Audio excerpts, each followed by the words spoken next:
Hello, students. Myself PAJ Ajit Kumar from Champions. तो हम लोग आज क्लास 11th फिजिक्स में आज हम लोग पहला टॉपिक पढ़ेंगे स्केलर्स और वेक्टर्स। और ये जो चैप्टर है ना वो फिजिक्स के पॉइंट ऑफ व्यू से बहुत इंपॉर्टेंट है, क्योंकि इस चैप्टर का यूज हर चैप्टर में है। यानी इस टॉपिक का यूज आपको हर क्वेश्चंस वगैरह में मिलेगा। और आप ये मानो कि एक फाउंडेशन है पूरे फिजिक्स का।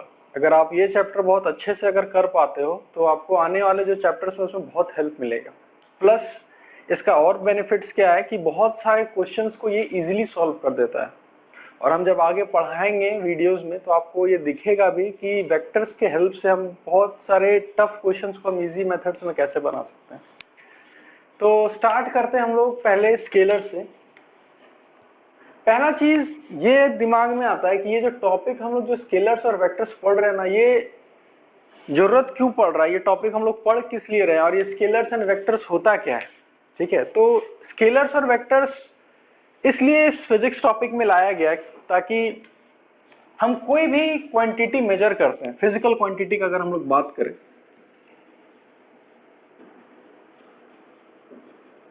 कोई भी अगर हम लोग फिजिकल क्वांटिटी के बात करते हैं, जैसे कि आपका हाइट कितना है, आपका मास कितना है, तो कोई भी फिजिकल क्वांटिटी का हम लोग बात करते हैं, जैसे मास हो गया, लेंथ हो गया, टेम्परेचर हो गया, करंट हो गया। तो फिजिक्स में जितना भी सारा टर्म्स है उसको हम लोग मेजर करते हैं। तो जो चीज मेजर करते हैं वो हम लोग दो कैटेगरी में बांट दिए, स्केलर और vector.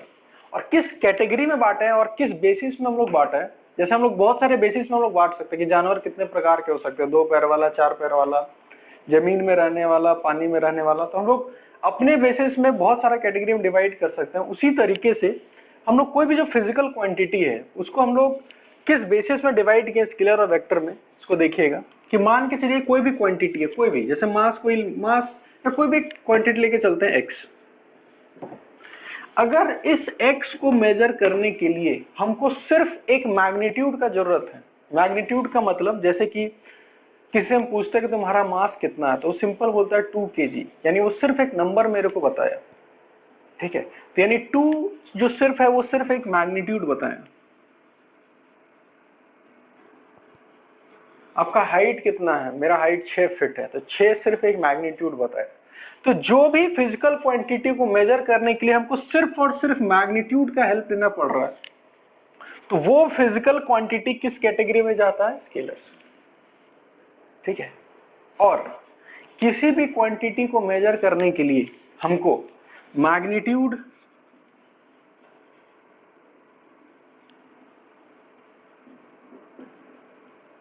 As well as direction,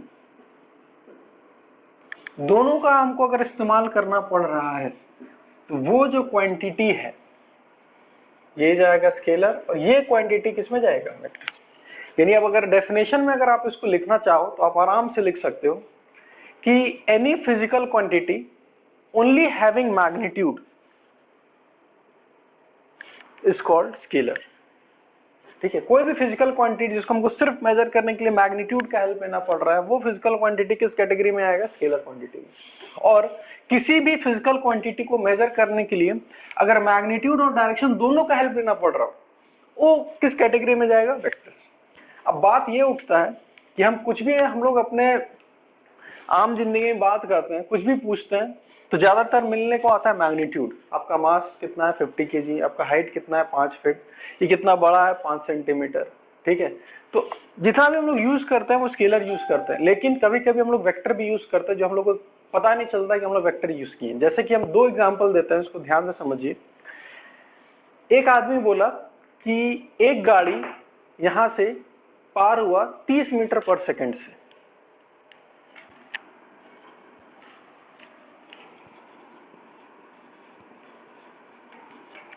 ठीक है, एक गाड़ी यहां से पार हुआ सिर्फ कितने स्पीड से, 30 मीटर पर सेकंड से। ठीक है, और एक आदमी ये बोला कि एक गाड़ी 30 मीटर पर सेकंड से नॉर्थ की ओर जा रहा था। अब दोनों में डिफरेंस पता है क्या है, कि जो पहला आदमी बोला ना वो सिर्फ एक मैग्नीट्यूड बताया 30 मीटर पर सेकंड, और दूसरा आदमी दो चीज बताया। 30 मीटर पर सेकंड भी बताया, प्लस वो एक डायरेक्शन भी बताया कि किस ओर जा रहा है, नॉर्थ के डायरेक्शन में जा रहा है। इसका मतलब ये जो चीज वो क्वांटिटी बोला था वो स्केलर होगा, और ये जो क्वांटिटी बोला था वो क्या होगा, वेक्टर। और आगे जाके पढ़ेंगे कि इसी को बोलते हैं स्पीड, और इस क्वांटिटी को हम लोग बोलते हैं वेलोसिटी। यानी स्पीड में सिर्फ मैग्नीट्यूड होगा, मैग्नीट्यूड प्लस डायरेक्शन, इसमें दोनों चीज है ना, तो इसी को हम लोग किसमें डिनोट करते हैं, वेलोसिटी। ठीक है, तो यहां तक हम लोग का जो बेसिक चीज ये पता करना था, सिर्फ magnitude scalar, magnitude plus direction किस कैटेगरी में जाएगा, वेक्टर में। ठीक है, अब रहा बात स्केलर का, तो स्केलर हम लोग बचपन से पढ़ते आ रहे हैं, एलकेजी नर्सरी से पढ़ते आ रहे हैं। कितना कि भाई 2 + 2 कितना होता है, 4 होता है, 2 × 3 कितना होता है, 6 होता है, 4 / 2 कितना, 2। यानी ये जो ऑपरेशन है स्केलर का वो हम लोग बचपन से पढ़ते आ रहे हैं, इसलिए हम लोग को स्केलर पढ़ने का कोई जरूरत नहीं है। हम लोग को जरूरत क्या है पढ़ने का, वेक्टर्स। इसलिए सिर्फ हम लोग पहला चैप्टर बोल देते हैं वेक्टर्स पढ़ना है, लेकिन एक्चुअल में स्केलर्स और वेक्टर्स दोनों लिखा रहता है। और स्केलर हम लोग इसलिए ज्यादा नहीं पढ़ते हैं क्योंकि हम लोग बचपन से पढ़ते आ रहे हैं सब ऑपरेशन। तो हम लोग को मेनली किस बारे में पढ़ना है, वेक्टर्स के बारे में। ठीक है, तो आगे वेक्टर्स के बारे में हम लोग ये सीखेंगे कि वेक्टर्स को रिप्रेजेंट कैसे करना है, वेक्टर्स को लिखना कैसे है, वेक्टर्स को सॉल्व कैसे करना है, वेक्टर को ऐड सब्ट्रैक्ट ऑपरेशंस क्या करना है, वेक्टर का क्वेश्चन में यूज कैसे करेंगे, ये आगे देखते हैं। ठीक है,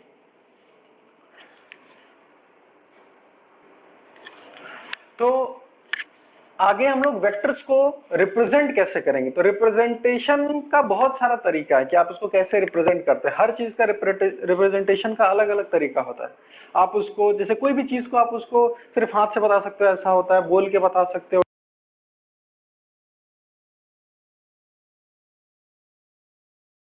डायग्राम से बता सकते हैं। वेक्टर्स को आप सिंबल से बता सकते हैं कि ये सिंबल होता है। जैसे हर चीज का एक सिंबल होता है, ऑडी का सिंबल, मर्सिडीज का सिंबल, हर चीज का एक सिंबल होता है, उसी तरीके से इस वेक्टर्स का एक सिंबल होता है। प्लस इसको फिर हम मैथमेटिकली देखेंगे,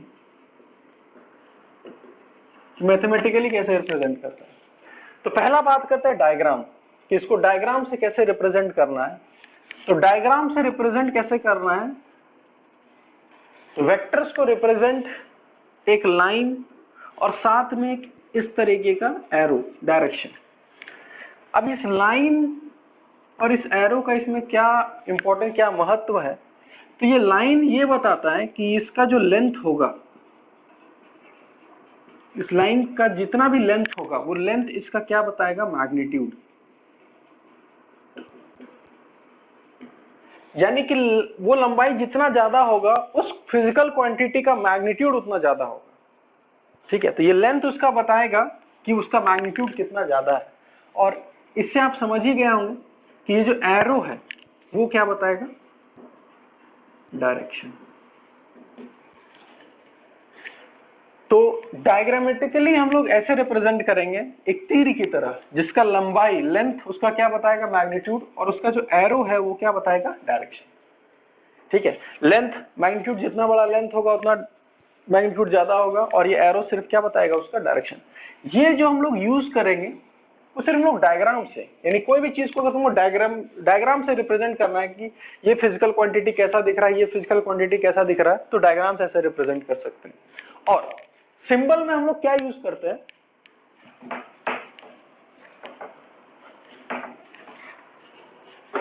तो सिंबल, जैसे कोई भी फिजिकल क्वांटिटी मान के चलो कि ए लेते हैं, कि ए एक फिजिकल क्वांटिटी है जिसको मेजर करना है हमको, और अगर वो वेक्टर है तो उसके पास magnitude as well as direction है। तो सिंबल में हम लोग कैसे इसको रिप्रेजेंट करते हैं, इस टाइप से। यानी कि अब अगर फिजिक्स में आपको कुछ भी ऐसा दिखे कि कुछ लिखा हुआ और उसके ऊपर ऐसे एरो मारा हुआ है, यानी समझ जाना है कि ये जो फिजिकल क्वांटिटी है वो क्या है, वेक्टर है। तो ये उसका सिंबल है, और सिंबल के साथ कोई छेड़छाड़ नहीं करना है। ऐसे नहीं कि एरो आप ऐसे बना रहे हो, पीछे बना रहे हो, जिधर मन कर रहे हो, तो सिंबल सिंबल होता है। आप सिंबल के साथ छेड़छाड़ नहीं कर सकते। ऑडी का सिंबल वही है, ऐसा नहीं कि ऐसे ऐसे बना दिया और ये बोल रहा ऑडी, ऐसा कहीं नहीं। जो सिंबल है उसके साथ कोई छेड़छाड़ नहीं, ये सिंबल हमेशा ऐसे रहेगा, बस यहाँ नाम चेंज होगा, A B X Y Z V U कुछ भी रहेगा, बस ऊपर अगर एरो लगा हुआ है तो उसका क्या बताएगा, सिंबल। प्लस अगर कुछ ऐसा लिखा हुआ हो, ठीक है, यहां लिख देते हैं, ये बताएगा वेक्टर। अगर ए के ऊपर ऐसे एरो दिया हुआ और साइड में से दो लाइन खींचा हुआ है, मॉड बोलते हैं जिसको, तो ये एक सिंबल है जो रिप्रेजेंट करता है कि ये जो वेक्टर है ना, मैग्नीट्यूड ऑफ ए वेक्टर। यानी कि अगर सिंपल ऐसा लिखा हुआ है तो ये एक वेक्टर है जिसके पास मैग्नीट्यूड और डायरेक्शन है, लेकिन अगर ऐसा लिखा हुआ है तो इसे समझ जाना है कि ये जो लिखा हुआ है वो सिर्फ ए वेक्टर का क्या बता रहा है, मैग्नीट्यूड। या फिर इसको कभी कभी सिंपल ए भी लिख देते हैं, बार बार इतना लिखने से झमेला है कि शॉर्टकट आदत पड़ जाता है। तो सिर्फ अगर ए लिखा हुआ है तो समझ जाना है कि ए जो वेक्टर होगा उसका जो मैग्नीट्यूड होगा उसको सिंपली ए से रिप्रेजेंट कर सकते हैं, इस टाइप से। तो ये एक सिंबल है, बस इस सिंबल से हम लोग पता लगाएंगे कि ये वेक्टर है, ये मैग्नीट्यूड है, ये मैग्नीट्यूड है। और आगे मैथमेटिकली अभी समझ में आएगा नहीं, फिर भी हम लिख देते हैं। मैथमेटिकली हम लोग इसको ऐसे लिखेंगे, A vector is equal to 2i cap minus 3j cap plus 4k cap. बिल्कुल समझ में नहीं आया होगा क्योंकि अभी सीखे ही नहीं है, बस हम बताएं कि आगे जाके ऐसे ही पढ़ेंगे। यानी मैथमेटिकली ऐसे सॉल्व करेंगे, पहचानेंगे कैसे, तो सिंबल देख के। और अगर आपको डायग्राम से रिप्रेजेंट करना है तो डायग्राम हम बताए थे इस टाइप से, ठीक है। तो पहले हम लोग इसके बारे में कुछ पढ़ना है नहीं, सिंबल से कुछ करना नहीं, तो हम लोग पहले ये पढ़ेंगे कि डायग्राम से हम लोग कैसे इसको रिप्रेजेंट करेंगे, ठीक है। कैसे हम लोग ऐड करेंगे, सब्ट्रैक्ट करेंगे, किस टाइप से करेंगे। तो उससे पहले हम लोग पढ़ेंगे ये वेक्टर्स जो होता है वो कितने टाइप का होता है। हर चीज का टाइप होता है, जानवर का टाइप होता है, हर चीज का टाइप होता है। तो वेक्टर्स भी कितने टाइप का होता है ये हम लोग आगे देखते हैं। तो आगे हम लोग पढ़ेंगे टाइप्स ऑफ वेक्टर, कि वेक्टर्स कितने टाइप के होते हैं। तो पहला अगर देखते हैं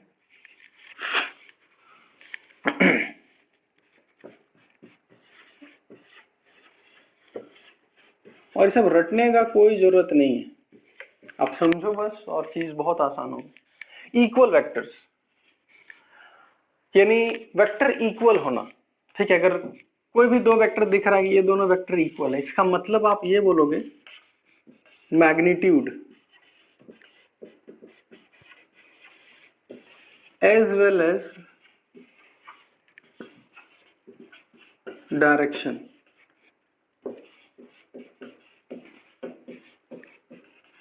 यानी कि अगर वेक्टर्स को इक्वल होना हो तो उनका मैग्नीट्यूड प्लस डायरेक्शन दोनों का सेम होना। ऐसा नहीं खाली मैग्नीट्यूड सेम है तो वेक्टर इक्वल है, ऐसा कभी नहीं है। यानी कि दोनों अगर सेम है, मैग्नीट्यूड भी सेम है और डायरेक्शन भी सेम है, तभी हम बोलेंगे कि दोनों वेक्टर्स क्या है, इक्वल। ये हो गया इसका डेफिनेशन लिखने का।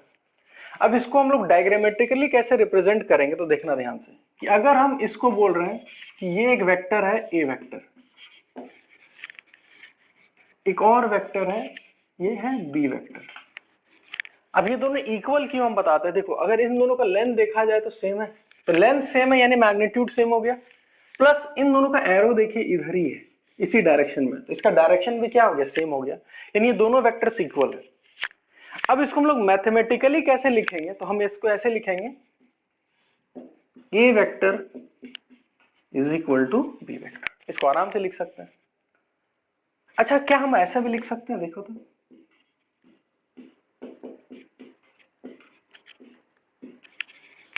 इसका मतलब क्या, मैग्नीट्यूड ऑफ ए, इसका मतलब क्या, मैग्नीट्यूड ऑफ बी। मैग्नीट्यूड का मतलब लेंथ, क्या दोनों का लेंथ भी सेम है, लेंथ भी सेम है। ऐसे भी लिख सकते हैं, यानी ऐसे भी लिख सकते हैं, ऐसे भी लिख सकते हैं, ठीक है। तो equal vectors magnitude as well as direction दोनों क्या होना चाहिए, सेम।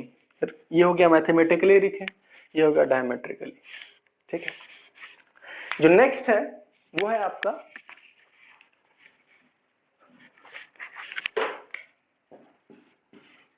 पैरेलल वेक्टर्स, यानी दो वेक्टर पैरेलल हो। अब पैरेलल होने के लिए आप समझो कि दोनों का क्या सेम होना चाहिए। तो पैरेलल होने के लिए दोनों ऐसे रहता है, दोनों का डायरेक्शन सेम होना चाहिए, तो डायरेक्शन दोनों का सेम होना चाहिए। अब रहा बात मैग्नीट्यूड का, जैसे हम अगर देखें तो अगर बी वेक्टर ऐसा भी होता तो देखने में आ रहा दोनों पैरेलल है लेकिन मैग्नीट्यूड सेम नहीं है। यानी इसमें हम सिर्फ ये बोलेंगे कि सिर्फ क्या सेम होना चाहिए, डायरेक्शन। हमको मैग्नीट्यूड से कोई लेना देना नहीं है, मैग्नीट्यूड सेम हो चाहे ना हो हमको कोई लेना देना नहीं है, बस दोनों का डायरेक्शन क्या होना चाहिए, सेम। ठीक है, अब रहा बात इसको लिखने का, क्या अब हम लोग इसको ऐसे लिख सकते हैं, बिल्कुल नहीं, क्योंकि दोनों वेक्टर सेम है नहीं, मैग्नीट्यूड सेम है नहीं। क्या हम लोग इसको भी लिख सकते हैं, बिल्कुल नहीं लिख सकते, क्योंकि दोनों का मैग्नीट्यूड भी क्या है, सेम नहीं है। यानी पैरेलल होने के लिए सिर्फ क्या होना चाहिए, डायरेक्शन सेम होना चाहिए। अब इसमें जो इंपॉर्टेंट पॉइंट है वो, क्या हम ऐसा बोल सकते हैं कि ऑल इक्वल वेक्टर्स, हम यहां लिख भी देते हैं, जो हम लोग इससे पहले पढ़े कि ऑल इक्वल वेक्टर्स, जितने भी इक्वल वेक्टर्स हैं आर पैरेलल वेक्टर्स। तो इक्वल वेक्टर्स में डायरेक्शन और मैग्नीट्यूड दोनों सेम होना, और पैरेलल में सिर्फ क्या सेम होना, डायरेक्शन। हमको मैग्नीट्यूड से कोई लेना देना नहीं है कि वो सेम हो चाहे नहीं हो।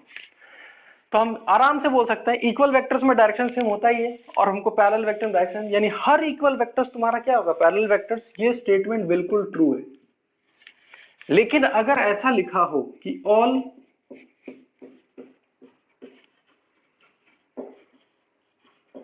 पैरेलल वेक्टर्स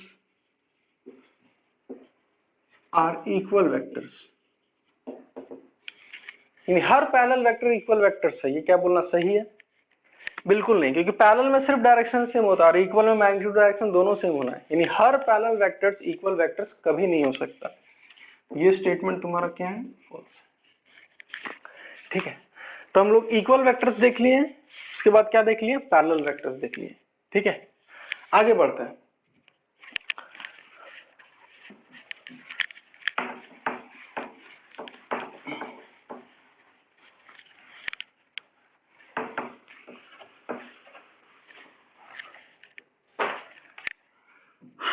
तीसरा,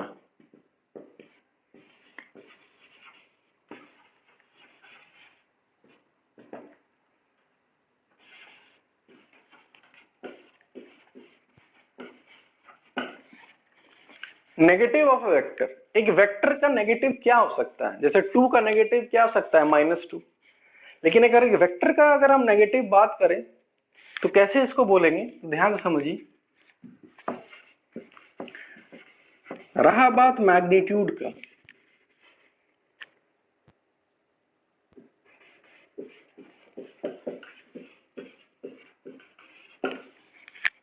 तो नेगेटिव होने के लिए उससे मैग्नीट्यूड से कोई लेना देना नहीं है। 2 का -2 माइनस कर रहे हैं ना, तो मैग्नीट्यूड वही का वही रहना चाहिए। तो क्या डिफरेंस होना चाहिए, डायरेक्शन शुड बी, डिफरेंट नहीं लिखना है, शुड बी अपोजिट, यानी ठीक उल्टा होना चाहिए। यानी कि अगर इसको हम डायग्राम से रिप्रेजेंट करें, तो अगर ये ए वेक्टर है, ठीक है, तो मैग्नीट्यूड सेम होना चाहिए ना, इसका लेंथ सेम होना चाहिए। अब डायरेक्शन अपोजिट होना चाहिए, तो अब एरो ऐसे नहीं लगा देना, इधर एरो यहां लगाना है। ठीक है, ऐसे ऐसे नहीं लगा देना। ठीक है, तो उसका डायरेक्शन उस तरफ है, इसका डायरेक्शन इस तरफ है, लेकिन दोनों का मैग्नीट्यूड देखा जाए तो बिल्कुल क्या है, सेम है। तो अगर हम इसको लिख रहे हैं क्या, बी वेक्टर, तो ये एक दूसरे का नेगेटिव है। ठीक, नेगेटिव है, ए का नेगेटिव बी, बी का नेगेटिव ए। अब इसको लिखना कैसे है, तो अगर हम ऐसे लिख रहे हैं A vector is equal to B vector, तो ये बिल्कुल गलत है। क्यों, क्योंकि इक्वल वेक्टर्स है कि दोनों बराबर है, पर ये एक दूसरे का क्या है, नेगेटिव है। तो कुछ करना नहीं, बस यहाँ माइनस लगा देना है। तो a is equal to minus of B vector. तो अगर कहीं भी ऐसा, या ऐसे भी लिख सकते हैं, b is equal to minus of A vector, कोई दिक्कत नहीं है। यानी कहीं भी एक वेक्टर का नेगेटिव दिखा दे यहाँ आगे, तो बोलेंगे कि ये दोनों वेक्टर एक दूसरे का क्या है, नेगेटिव है। अब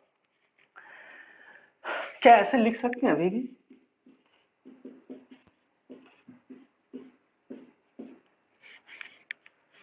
तो बिल्कुल लिख सकते हैं। क्यों, क्योंकि इसमें डायरेक्शन से लेना देना है नहीं, हमको सिर्फ किससे लेना देना है, उसका मैग्नीट्यूड से। तो दोनों का लेंथ सेम है बिल्कुल, तो दोनों का मैग्नीट्यूड भी क्या है, सेम, यानी इस तरह से लिख सकते हैं।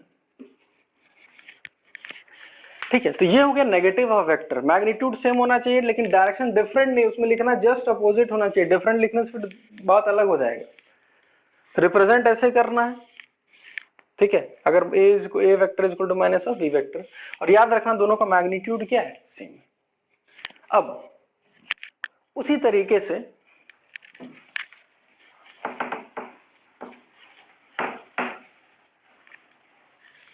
अब इसको बता ही देते हैं। एंटी पैरेलल मतलब क्या था?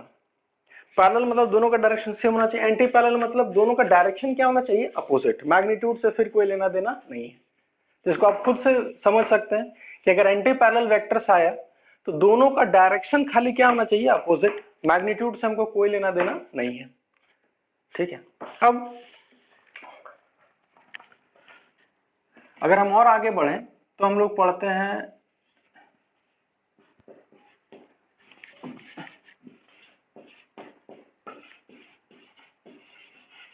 Null vector. अब इसका डेफिनेशन क्या है वो हम पहले लिख देते हैं। नल का मतलब कुछ नहीं। अब कुछ नहीं मतलब कि इसको ऐसे लिखना है कि इसका जो मैग्नीट्यूड है वो कितना होता है, 0। यानी ये एक ऐसा वेक्टर है जिसका मैग्नीट्यूड कुछ होता ही नहीं है। मैग्नीट्यूड कितना होता है, 0। अब रहा बात डायरेक्शन का, तो क्या लगता है अगर मैग्नीट्यूड 0 है तो डायरेक्शन होगा कि नहीं होगा, सोचो। अब देखो हम लोग लिखे क्या, नल वेक्टर। अब अगर इसका डायरेक्शन नहीं होगा तो ये वेक्टर की कैटेगरी में नहीं आएगा, ये उठ के कहां चला जाएगा, स्केलर। यानी इसका डायरेक्शन होगा ही होगा, यानी डायरेक्शन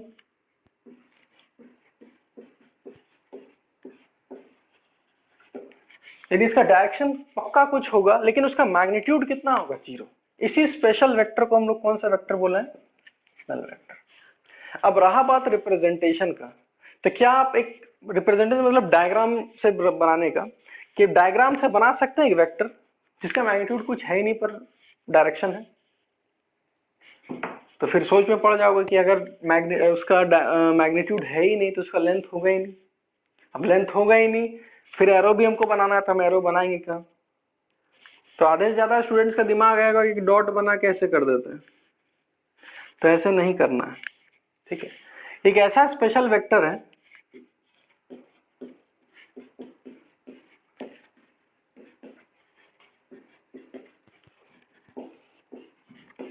जिसको हम डायग्राम से रिप्रेजेंट नहीं, कैसे रिप्रेजेंट करोगे भाई, जब लेंथ है ही नहीं तो कहां से रिप्रेजेंट करोगे? तो फिर बात उठता है कि जब इसको रिप्रेजेंट कर नहीं सकते तो फालतू का चीज पढ़ क्यों रहे? तो फालतू का चीज इसलिए पढ़ रहे हैं क्योंकि जब हम लोग ए वेक्टर को हम लोग माइनस ए वेक्टर से जोड़ेंगे,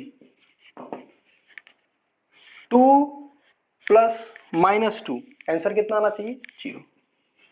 लेकिन ये जो आगे हम लोग पढ़ेंगे लॉ, वेक्टर्स का लॉ, वो उस कानून के सख्त खिलाफ होगा। क्यों खिलाफ होगा?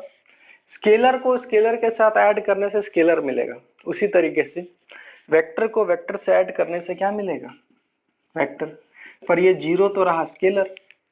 तो आज के बाद हम लोग इस चैप्टर में इस 0 को अब 0 नहीं देखेंगे। अब इस 0 का एक नया नाम हो गया जिसको हम लोग क्या बोलेंगे, नल वेक्टर। यानी कि जब A vector minus A vector is equal to 0 नहीं बोलना है, आज से बोलेंगे A vector minus A vector is equal to null vector.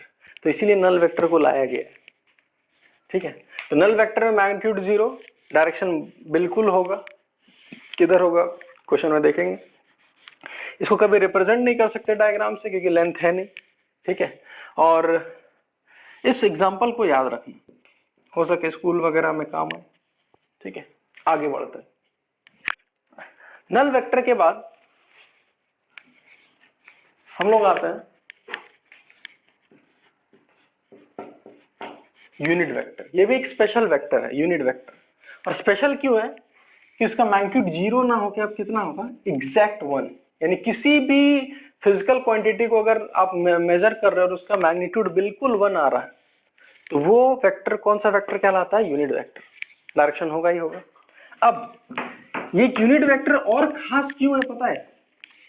क्योंकि इसका अपना एक अलग सिंबल होता है, ठीक है। अलग सिंबल इस क्या होता है, तो उस जैसे हम लोग आम वेक्टर को ए वेक्टर लिखते थे ना, लेकिन इस यूनिट वेक्टर को इस तरह से ना लिख के ऊपर एक ऐसे देते हैं इस टाइप से टोपी पहना हुआ, तो आज के बाद कोई भी ऊपर एक ऐसा टोपी लगा हुआ हो, जैसे याद करो हम मैथमेटिकली लिखे थे 2y कैप एकदम स्टार्टिंग में 3j cap plus 4k cap, तो ये देखो आई के ऊपर कैप है, यानी ये जो आई लिखे हुए इसका मैग्नीट्यूड कितना है 1। यानी आज के बाद आपको कहीं भी ऊपर कैप नजर आ जाए, यानी वो एक सिंबल है और वो सिंबल को क्या बता रहा है, यूनिट वेक्टर।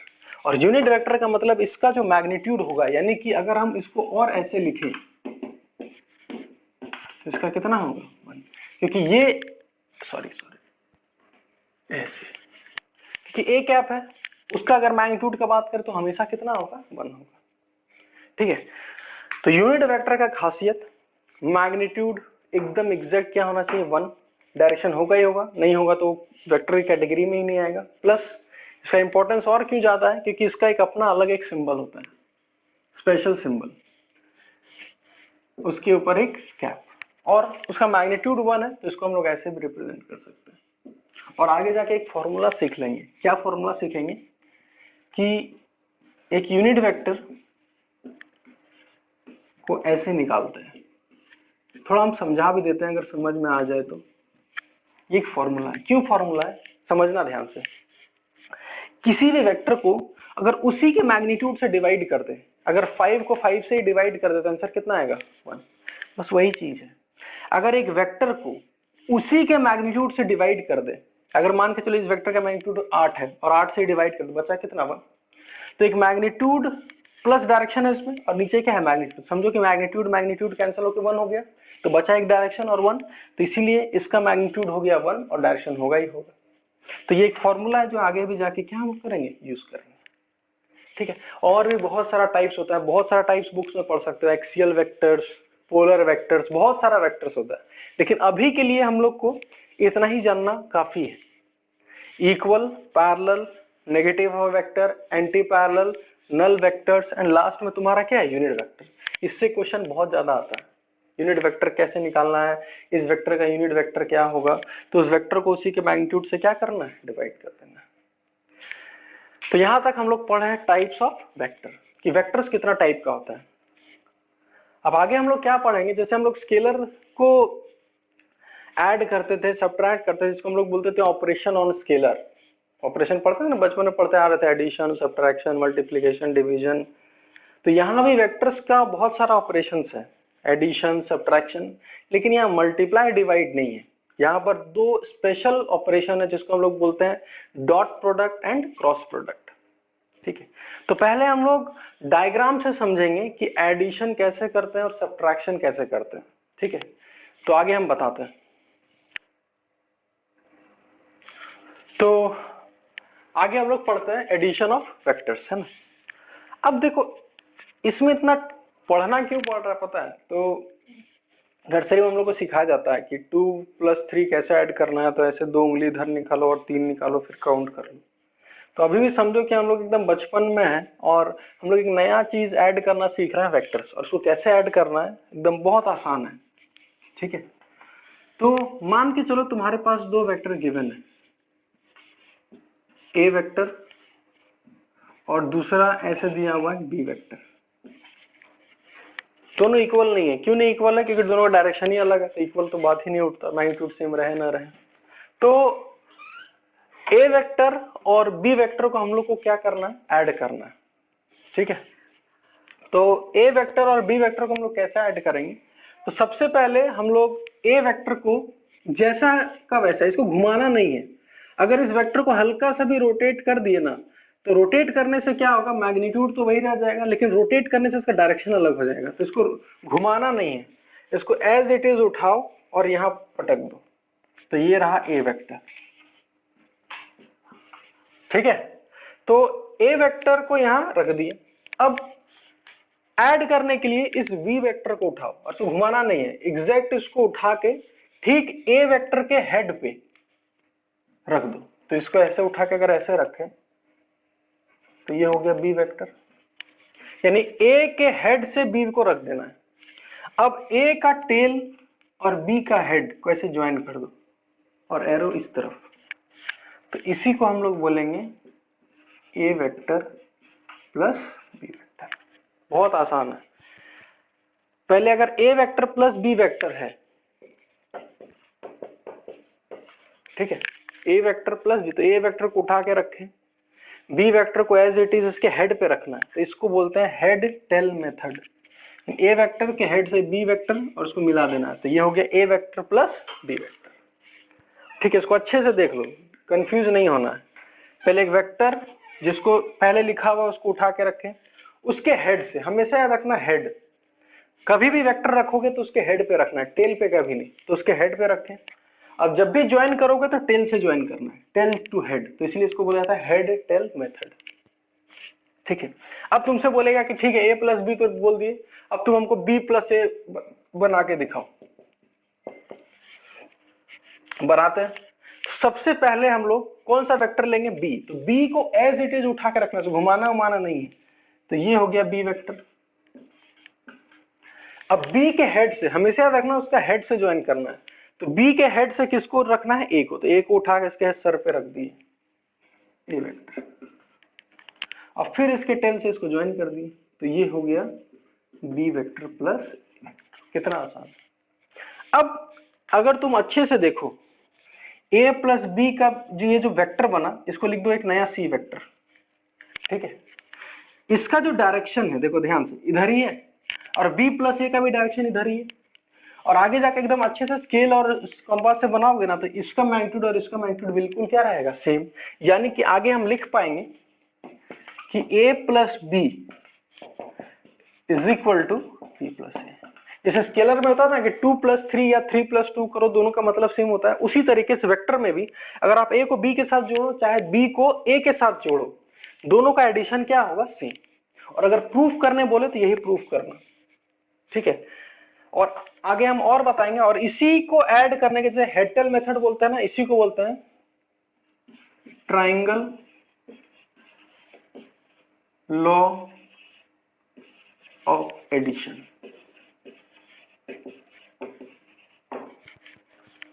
एक ट्राइंगल बन रहा है ना, उसी को हम लोग बोलते हैं ट्राइंगल लॉ ऑफ एडिशन। बिल्कुल आसान है, एकदम बच्चों की तरह सीखना है। जिसको पहले जोड़ना है उसको पहले रखना है, हमेशा उसके हेड से, यानी दूसरे वाले को हमेशा उसका हेड घुमाना नहीं है, एज इट इज। ठीक है, एज इट इज उसको रखना है, रख दिए, और हमेशा टेल से उसके हेड तक ज्वाइन करना है। हेड से टेल नहीं, टेल से हेड, हमेशा टेल से हेड। ठीक है, ए प्लस बी और बी प्लस ए दोनों क्या होता है, सेम। इसको कौन सा लॉ बोलते हैं, अगर x plus Y equal to Y plus X है तो इसको कौन सा लॉ बोलते हैं, तो इसको बोलते हैं कम्यूटेटिव लॉ। यानी हम बोलेंगे एडिशन ऑफ वेक्टर फॉलोज कौन सा लॉ, कम्यूटेटिव लॉ। ठीक है, अब अगर इसको बोला जाए कि नहीं, इसको और अच्छे से प्रूफ करो कि a प्लस बी और b प्लस ए क्यों सेम होता है, तो इसके लिए भी एक उपाय बताते हैं। ठीक है, और अगर बढ़िया से वेक्टर्स पढ़ना चाहो ना, तो वीडियो को आराम से बीच बीच में पॉज कर लो, अपना नोट्स बनाओ बढ़िया से, ताकि जैसे ये लॉकडाउन खत्म होता है और हम लोग फिर से जब क्लासेस स्टार्ट करेंगे तो हम फिर से स्टार्टिंग से रिवाइज करवाएंगे, ताकि फिर से कोई दिक्कत ना हो, और चीज जब पढ़ा हुआ रहेगा ना थोड़ा बहुत, तो और आसानी होगा समझने में। ठीक है, अब a प्लस बी और b प्लस ए, तो a वेक्टर ऐसा था और b वेक्टर ऐसा था। आप कैसा भी ले सकते हो, जरूरी नहीं कि ऐसा ही लेना है। तो सबसे पहले हम a प्लस बी बनाते हैं, तो ये रहा a वेक्टर और इसके हेड से रहा b वेक्टर। ठीक है, तो ये जो वेक्टर बना ये हो गया a vector plus b vector. ठीक है, अब एक समय के लिए समझना, इसको भूल जाओ जरा, तो दिमाग से ये पूरा फिगर को हटा लो, और हम अब ऐड करेंगे b प्लस ए। तो सबसे पहले कौन सा वेक्टर उठाना है, b। तो इसको सबको भूल के हम एक इस समझना कि यहाँ कुछ है ही नहीं, तो सबसे पहले b वेक्टर बनाते हैं। तो b वेक्टर देखो ऐसा कैसा ही है, उसको a के साथ ऐड करना है, तो a को यहां पर बना लिए, नीचे एकदम भूल जाना। तो b के हेड से a, तो यहां से भी एक लाइन अगर ड्रॉ करें तो ये हो गया b प्लस ए। अब देखो दोनों जो लाइन था a प्लस बी और b प्लस ए, दोनों लाइन सेम है, प्लस डायरेक्शन भी क्या है, सेम। तो यहां से हम बोल सकते हैं कि a प्लस बी और b प्लस ए दोनों क्या है, सेम। और अगर और गौर से देखोगे तो यहाँ एक पैरेललोग्राम बन गया, और इसी को हम लोग बोलते हैं parallelogram law of vector addition. तो ट्राइंगल लॉ ऑफ देख लियो, ट्राइंगल बना था, और यहाँ क्या बन रहा है, पैरेललोग्राम। तो इसको बोलते थे parallelogram law of vector addition. ठीक है, तो चीज बहुत आसान है। एडिशन करना हो, जिसको ऐड करना हो सबसे पहले उसको पकड़ो, घुमाना फिराना नहीं है, उसको उठा के कहीं भी पटक दो। दूसरे वेक्टर्स को हमेशा उसके सर पे रखना है, हेड पे रख दिए बिना ना घुमाए फिराए, और हमेशा टेल टू हेड ज्वाइन करना है, हेड टेल मेथड। ठीक है, ठीक है, रखना कहाँ है, हेड पे, इसलिए हेड, और ज्वाइन कहां से करना है, टेल से, तो इसलिए हेड टेल मेथड, और उसको triangle law of vector addition बोलते हैं। और यहां पर देख रहे हैं तो एकदम सुंदर सा एक पैरेललोग्राम बना है, तो इसको हम लोग बोलते थे parallelogram law of vector addition. ठीक है, अब कुछ क्वेश्चंस बुक से, कोई बुक डाउनलोड वगैरह कर लो, है ना, और ट्राई करो ऐड करना। बहुत सारा क्वेश्चंस उसमें बनाया भी होगा, तो उसको ट्राई करो ऐड करने के लिए। ठीक है, अब जैसे बचपन में सीखा बोलते थे कि इसको ऐड करो जी, 2 + 4 + 6। तो हम लोग बचपन में क्या करते थे, पहले 2 और 4 को ऐड करते थे, ये हो गया 6, और फिर 6, फिर ये कितना हो गया 12। उसी तरीके से अगर बोला जाए कि 3 वेक्टर्स को ऐड करो, तो हम लोग क्या करेंगे, पहले 2 वेक्टर ऐड करेंगे, फिर वो जो वेक्टर निकला उसको तीसरे के साथ ऐड कर देंगे। इसका मतलब ये होगा कि अगर आपको 3 वेक्टर्स दिया जाए, ए वेक्टर, बी वेक्टर और सी वेक्टर, बोला जाए कि तीनों को जोड़ो, यानी कि आपको बोला जाए ए प्लस बी प्लस सी, तो एक काम करो, सबसे पहले ए प्लस ए ऐड करो प्लस, तो ए को बना लिए, उसके हेड से किसको बना लिए, बी को, तो ये हो गया आपका ए वेक्टर प्लस बी वेक्टर। हमको ए वेक्टर मिल गया, अब ए और बी से हमको लेना देनी है, हमको ए प्लस बी मिल गया ना। अब ए प्लस बी को किसके साथ ऐड करेंगे, सी को।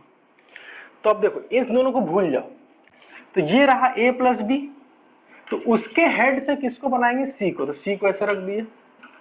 अब इसके टेल से इसके हेड को ज्वाइन कर दिए, तो ये क्या मिल गया, ए प्लस बी प्लस सी।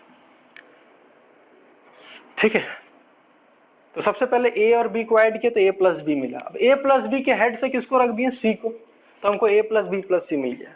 फिर हम बाद में देख रहे हैं कि इतना मेहनत करने का कोई तो जरूरत ही नहीं था। अगर हमको ए प्लस बी प्लस सी निकालना है तो एकदम शॉर्टकट, ए बनाओ, उसके हेड से बी रखें, उसके हेड से सी रखें, और लास्ट में ज्वाइन कर दिए, तो डायरेक्ट हमको क्या मिल गया, ए प्लस बी प्लस सी। तो बार बार दो करके ऐड करने का जरूरत नहीं है, एक ही बार head to head to head to head रखते जाओ और लास्ट में ज्वाइन कर दो।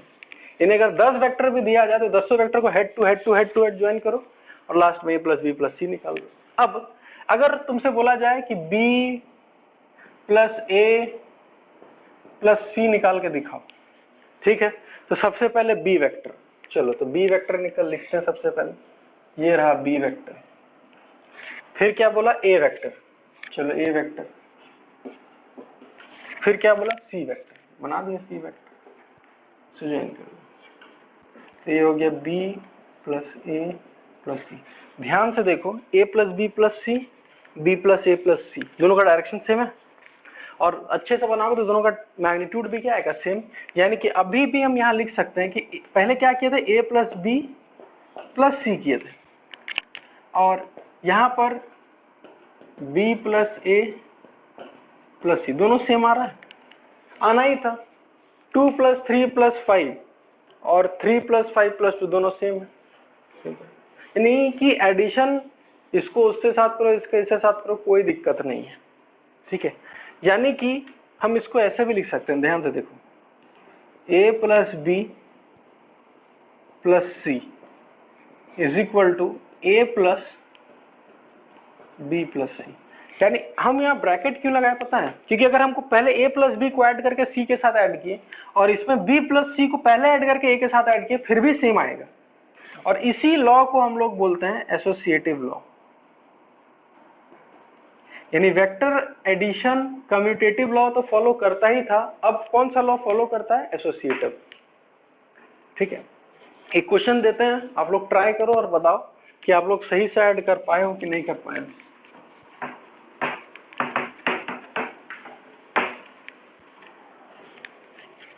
एक क्वेश्चन लिखो और वीडियो को पॉज करके बना लो, फिर आंसर देखना। ए vector, B vector, C vector. हमको ऐड करके दिखाओ बी वेक्टर प्लस ए वेक्टर प्लस सी वेक्टर, ए vector plus C vector plus B vector, ये दोनों को ऐड करके दिखाना, ये बनाना खुद से और बताना कि क्या ये दोनों सेम आ रहा है कि नहीं आएगा, और आएगा ही आएगा। हम बताएं ना, किसी को भी किसी के साथ ऐड करो दोनों सेम आएगा, तो कॉपी में अच्छे से बनाना। अगर फाइनल जो वेक्टर आ रहा है वो दोनों का मैग्नीट्यूड सेम आ रहा है और डायरेक्शन सेम आ रहा है, एग्जैक्ट तो नहीं आएगा पर दिखेगा कि सेम आ रहा है, तो समझना आप एडिशन सीख गए। ठीक है, तो एडिशन हम लोग का हो गया। आगे पढ़ते हैं सब्ट्रैक्शन ऑफ वेक्टर्स।